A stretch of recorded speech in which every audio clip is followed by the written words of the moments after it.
북한은 지난 6일 신형 극초음속 중거리 탄도미사일 아흐엠 시험 발사에 성공했다고 7일 발표했다. 하지만 우리 군은 이를 기만이라며 일축했다. 북한 조선중앙통신은 어떠한 조밀한 방어 체계도 뚫고 적에게 심각한 군사적 타격을 가할 수 있다며 발사 성공을 알렸다. 통신에 따르면 전날 발사된 미사일의 극초음속 활공비행 탄두는 음속의 12배에 이르는 속도로 비행했다. 1차 정점 고도는 99.8km, 2차 정점 고도는 42.5km였으며 총 비행거리는 약 1500km로 알려졌다. 김정은 국무위원장은 딸 주혜와 함께 화산감시 체계를 통해 시험 발사를 참관했다고 통신은 전했다. 북한이 공개한 사진을 분석한 결과 이번 미사일은 지난해 4월 발사된 극초음속 미사일 화성 16 나형과 같은 종류로 보인다. 이 미사일은 극초음속 활공체 HGV를 장착한 기종이다. 극초음속 미사일은 음속의 5배 이상 속도로 비행하며 예측 불가능한 궤도를 그리는데 평양에서 서울까지 약 2분 내에 도달할 수 있는 것으로 알려져 있다. 한국형 미사일 방어체계 KMD를 포함한 현대의 대부분의 방어 시스템이 탄도미사일 대응에 초점을 맞추고 있다는 점에서 극초음속 미사일은 방어체계의 허점을 공략하는 게임 체인저로 평가된다. 북한은 전장의 판도를 뒤바꾸는 무기, 즉 누구도 대응할 수 없는 무기체계라며 자신감을 드러냈다. 이번 미사일에는 새로운 탄소섬유 복합재료가 사용되었으며 비행 및 유도 조종 체계에도 기존에 축적된 기술을 바탕으로 새로운 통합적이고 효율적인 방식이 적용됐다고 주장하며 성능이 향상되었음을 강조했다. 북한의 주장이 사실이라면? 이 극초음속 미사일은 북한에서 남동쪽으로 약 3000km 떨어진 미국령 괌도 타격할 수 있을 것으로 보인다.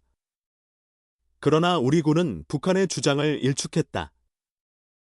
작년 4월 발사 당시에도 북한은 미사일이 2번 정점을 찍었다고 발표했으나 당시 한미 당국은 1차 정점 후 수평 비행 후 하강하는 궤적이었다고 분석한 바 있다.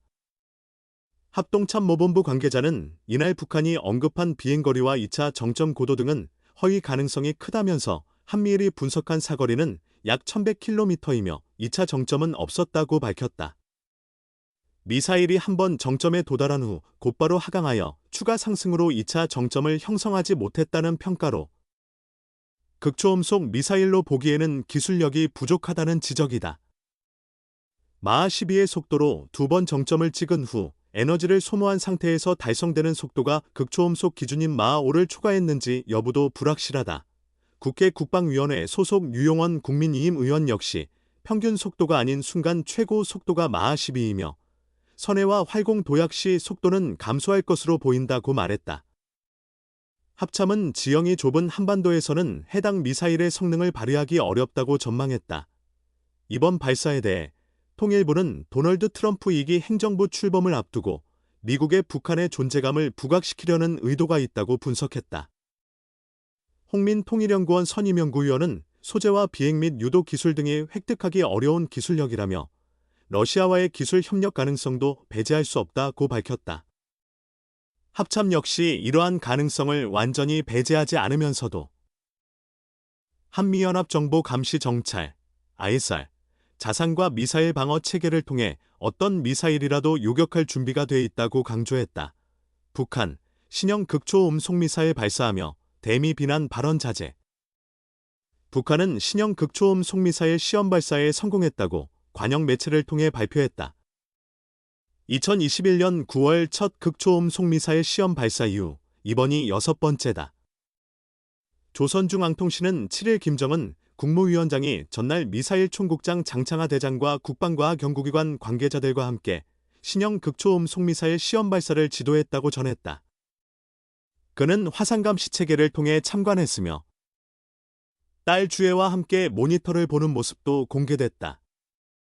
통신은 발동기동체, 엔진, 제작에 새로운 탄소섬유 복합재료가 사용됐고 비행 및 유도 조종 체계에도 기존에 축적된 기술을 바탕으로 새로운 종합적이고 효율적인 방식이 도입됐다고 설명했다.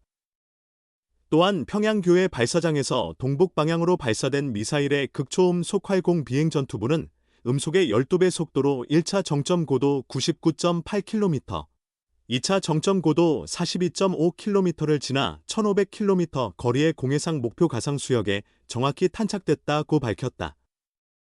극초음 속미사일 개발은 북한이 2021년 8차 당대회에서 밝힌 국방공업 발전 및 무기체계 개발 5개년 계획의 핵심 과업 중 하나다. 이 무기체계는 요격 방어가 어렵고 현재 실전 배치된 국가는 러시아와 중국뿐이다. 극초음 속미사일은 탄도미사일 기술을 이용한 발사로 유엔 안전보장이사회 결의 위반이다. 북한은 2021년 9월 28일 첫 시험 발사를 시작으로 2022년 1월 5일과 11일, 2024년 1월 14일, 4월 2일까지 총 5차례 발사했다. 김 위원장은 우리는 매우 어려운 기술을 확보했다며 이 무기체계를 보유한 나라는 극소수에 불과하다고 강조했다. 이어 극초음 속미사일 개발의 주요 목표는 다른 군사 강국들과 마찬가지로 전장의 흐름을 뒤바꿀 수 있는 수단, 대응 불가능한 무기를 통해 핵전쟁 억제력을 강화하는 데 있다고 말했다. 그는 이것은 공격적인 목적이 아니라 철저히 자위적 목적에서 비롯된 노력이라고 덧붙였다. 통신은 무기 개발의 정당성을 주장하며 미국, 한국, 일본 등 기존의 특정 국가나 군사블록을 직접 언급하지 않고 적대 세력이나 잠재적 적수 등 추상적 표현을 사용했다. 통일부 당국자는 도널드 트럼프 미국 대통령 취임을 2주 앞둔 시점에서 미국을 의식한 의도가 있을 수 있다며 이번 시험 발사는 군사기술적 필요에 따른 것일 가능성이 크다고 밝혔다. 북-1 극초음속 미사일 발사 1500km 비행 주장 웨스 한미일 과장 신뢰성 의문. 북한은 지난 6일 미사일 시험 발사가 성공적이라며 1500km를 비행했다고 주장했으나 군 당국은 이에 신뢰성을 의심하고 있다. 8일군에 따르면 북한은 6일 발사한 미사일이 신형 극초음속 중장거리 탄도미사일이라고 발표하며 예정된 비행 궤도를 따라 1500km 지점의 공해상 목표 가상 수역에 정확히 도달했다고 주장했다. 군이 포착한 발사 위치는 평양 일대였으며 미사일은 북한이 단거리 탄도미사일, SRBM, 표적으로 자주 사용하는 함경북도 길주군 앞바다 무인도 알섬 상공을 통과하며 비행했다. 평양에서 알섬 방향으로 1500km 거리를 계산하면 일본 홋카이도 최북단 지점에 도달하는 결과가 나온다. 북한 주장이 사실이라면 미사일은 일본 본토에 낙하했거나 약간의 오차를 고려해도 홋카이도와 러시아 사할린 사이 라페루즈 해역까지 비행했을 가능성이 제기된다. 그러나 이는 한어미 1 군사 및 정보 당국의 평가와 크게 다르다. 합동참모본부는 북한 미사일의 비행거리를 약 1100km로 평가했고 일본 정부 역시 비행거리를 약 1100km로 보고 EEZ 외곽 해상에 낙하했다고 분석했다. 북한 미사일이 1100km보다 더 멀리 비행해 일본 EEZ나 영토에 도달했다면 일본 정부가 이를 간과했을 가능성은 없다. 미사일 탐지 추적 과정에서 지구 고길로 인한 오차를 감안하더라도 북한 주장은 신빙성이 낮다는 평가다. 북한 미사일 발사 시점에 가까운 한국에서 탐지 추적이 용이하며 동북 방향으로 비행한 이번 미사일은 일본이 탄착 지점을 더 쉽게 파악할 수 있다. 비행거리가 길어질수록 일본과 가까워지므로 일본의 탐지 가능성은 더욱 커지며 여기에 한미일 공조체제를 통한 미국의 정보 지원까지 더해져 북한 미사일이 삼국의 감시망을 피하기는 어려웠을 것으로 보인다. 북한은 비행거리뿐 아니라 미사일의 비행 특성도 과장한 것으로 보인다. 전날 발표에서 북한은 미사일이 1차 정점 고도 99.8km, 2차 정점 고도 42.5km를 기록했다고 밝혔다.